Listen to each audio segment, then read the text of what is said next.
राहुल गांधी इन दिनों देश के प्रधानमंत्री नरेंद्र मोदी पर खुलेआम वोट चोरी जैसे गंभीर आरोप लगा रहे हैं, जिसे लेकर नेशनल पॉलिटिक्स एक्टिव हो गई है। जहां राहुल के प्रेजेंटेशन में वोटर्स डिलीट कराने का दावा भी किया जा रहा है, जिसे लेकर ईसी ने भी पलटवार करते हुए कहा कि तमाम आरोप झूठे हैं, नाम ऑनलाइन डिलीट नहीं होते हैं। बता दें कि हाल ही में राहुल गांधी ने नई दिल्ली के इंदिरा भवन ऑडिटोरियम में प्रेस कॉन्फ्रेंस कर ऐसे वोटर्स को पेश किया था जिनके नाम लिस्ट से हटाए गए। राहुल गांधी ने एक बार फिर से लगाए सरकार पर वोट चोरी के आरोप। प्रेजेंटेशन में वोटर्स डिलीट कराने का किया राहुल ने दावा, कहा जिनके नाम कटे उन्हें स्टेज पर बुलाया। इसी बोला आरोप झूठे, नाम ऑनलाइन नहीं होते डिलीट। बता दें कि राहुल गांधी ने प्रेस कॉन्फ्रेंस कर ऐसे वोटर्स को पेश किया जिनके नाम लिस्ट से हटाए गए। जानकारी दे दे कि ये वोट चोरी पर दूसरी प्रेस कॉन्फ्रेंस की।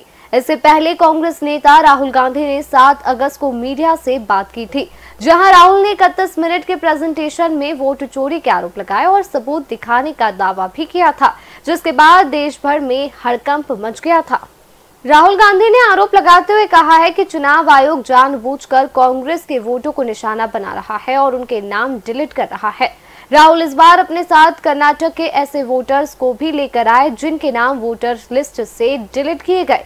आरोप लगाया कि भारत के मुख्य चुनाव आयुक्त ज्ञानेश कुमार उन लोगों की रक्षा कर रहे हैं जिन्होंने भारतीय लोकतंत्र को बर्बाद कर दिया है।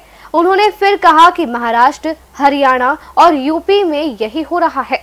चुनाव आयोग ने कटाक्ष करते हुए राहुल के तमाम आरोपों को गलत और निराधार बताया है। जानकारी के मुताबिक राहुल ने बड़े आरोप लगाकर दावा किया है कि कर्नाटक के आनंद में 6018 वोटर्स को डिलीट करने की कोशिश हुई। राहुल ने कर्नाटक के आनंद विधानसभा क्षेत्र का उदाहरण दिया है। उन्होंने कहा 2023 के चुनाव में किसी ने 6018 वोट डिलीट करने की कोशिश की। इसकी संख्या ज्यादा भी हो सकती है। हमें नहीं पता कि कुल कितने वोट डिलीट किए गए। उन्हें डिलीट करते समय गलती से मामला पकड़ में आ गया। तो वहीं राहुल पर पलटवार करते हुए अनुराग ठाकुर ने कहा कि कांग्रेस की हताशा बढ़ती जा रही है। ऑनलाइन किसी का नाम नहीं काटा जा सकता, बिना किसी बात सुने किसी का वोट नहीं काटा जाता, उस पर फैसला नहीं लिया जाता। कर्नाटक की आलम विधानसभा सीट पर वोट काटने का आरोप राहुल गांधी लगा रहे हैं। बता दें चुनाव आयोग ने पहले ही इसकी जानकारी दे दी थी। इसी ने मोबाइल नंबर दे दिया है, आईपी एड्रेस दिए हैं। जब सब कुछ दे दिया है तो कर्नाटक सीआईडी ने अब तक क्या किया? इलेक्शन कमीशन ने बड़ा स्पष्ट कहा है कि no deletion of any vote can be done online by any member of public. Online किसी भी वोट को नहीं काटा जा सकता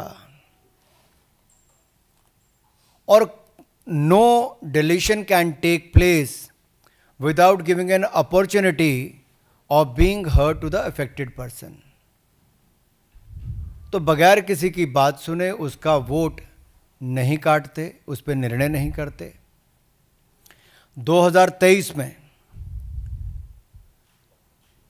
अनसक्सेसफुल अटेम्प्ट्स की गई, प्रयास किए गए जो विफल रहे नाम काटने के आलंद असेंबली कॉन्स्टिट्यूएंसी में, और ये इलेक्शन कमीशन ने एफआईआर फाइल करने के लिए ही कहा था इस पर, और मैटर इन्वेस्टिगेट करने के लिए भी इलेक्शन कमीशन ऑफ इंडिया ने ही कहा था। इलेक्शन कमीशन ने मोबाइल नंबर पहले ही उपलब्ध करवा दिए हैं, आईपी एड्रेस अगर दे दिए हैं, अगर मोबाइल नंबर दे दिए, आईपी एड्रेस दे दिए, तो कांग्रेस शासित राज्य की कर्नाटक की सीआईडी ने अब तक क्या किया? और मैं एक ध्यान आपके माध्यम से देश की जनता को बताना चाहता हूं। रिकॉर्ड्स के अनुसार आलंद विधानसभा क्षेत्र ये कांग्रेस के ही कैंडिडेट ने जीती थी 2023 में 10,348 मतों से। तो क्या श्रीमान राहुल गांधी जी, कांग्रेस ने वोट चोरी करके सीट जीती थी? एक बात आज जो राहुल जी ने बातों में मान ली और अपने जवाब में कहा, वो कहते कहते हाइड्रोजन बम एक तरह से फोड़ गए अपने ऊपर ही।